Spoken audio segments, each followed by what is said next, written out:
Good morning all the friends. आज का जो हमारा क्वेश्चन है वो HCF एलसीएम बेस्ड क्वेश्चन है। क्वेश्चन दे रखा है दो संख्याओं का लघुत्तम समापवर्तक 1920 तथा महत्तम समापवर्तक 16 है। यदि इनमें से एक संख्या 128 हो तो दूसरी संख्या ज्ञात करो। इस टाइप का कोई भी क्वेश्चन मिलता है जब आपको HCF एलसीएम और एक संख्या दे रखी है और दूसरी संख्या निकालनी है, तो दोस्तों मैं आपको यहाँ एक ट्रिक बताता हूँ।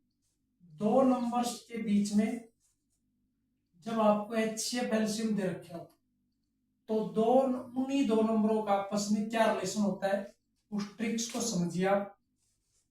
LCM multiply by HCF is equal to first number multiply by second number. ये कंसेप्ट होता है किसी भी दो नंबर्स के बीच में HCF एलसीएम और उन दोनों का मल्टीपल जो है ना हमेशा इक्वल होता है। तो अब ये ट्रिक इसके ऊपर लगेगी। आपको दे रखा है एलसीएम कितना दे रखा है 1920 है, तो आप एलसीएम लिख दीजिए 1920 और आपको HCF भी दे रखा है 16 है is equal to first number इनमें से एक संख्या भी दे रखी है आपको 1 to 8 और सेकंड नंबर आपको निकालना है। आप उसको x मान सकते हो या एज इट इज छोड़ दो सेकंड मान सकते हो। और यदि हम x को निकालेंगे तो इस तरफ का राजा यही रहेगा और इसके साथ जो नंबर दे रखे है 128 इसको लेफ्ट में ले आओ तो ये राइट में मल्टीप्लाई का तो लेफ्ट में आएगा तो डिवाइड कर देगा। अब दोस्तों हम इसको कैलकुलेट करेंगे।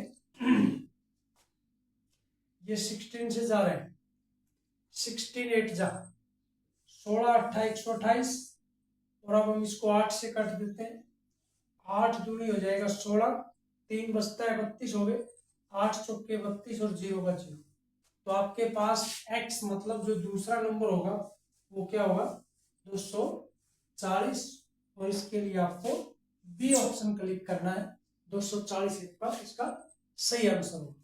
थोड़ा दोस्तों इसको एक्सप्लेन समझते हैं कैसे जो है कोई दो नंबर HCF एलसीएम के बीच में क्या संबंध होता है उसको समझते हैं, थोड़ा सा एक्सप्लेन करते हैं। जैसे मैंने कोई दो नंबर ले लिए, सपोज करो छोटे नंबर ले लेते हैं 2 और 4। 2 और 4 का दोस्तों यदि आप एलसीएम निकालते हो तो आपको पता है इसका एलसीएम कितना आएगा 4 आएगा। और यदि आप इसका HCF देखोगे तो आपको मिलेगा HCF 2। अब ये एलसीएम है और ये HCF है। हमने क्या बताया कि LCM multiply by HCF is equal to first number multiply by second number. तो आपने चेक करके मिला कि लेफ्ट और राइट जो है दोनों टर्म्स यहाँ पर इक्वल पाई गई है। तो इसका मतलब ये हमारा जो कंसेप्ट था HCF और एलसीएम और नंबर्स का जो मल्टीपल है ऑलवेज इक्वल रहेगा। और इस टाइप से यदि कोई भी क्वेश्चन किसी भी कंपटीशन एग्जाम को फेस कर रहे हो आप और ऐसे शॉर्ट में पूछे तो आपने यही ट्रिक लगानी। तो दोस्तों उम्मीद करता हूँ क्वेश्चन जरूर समझ में आएगा। ऐसी और नई ट्रिक्स के साथ मिलेंगे। Okay dear, thank you.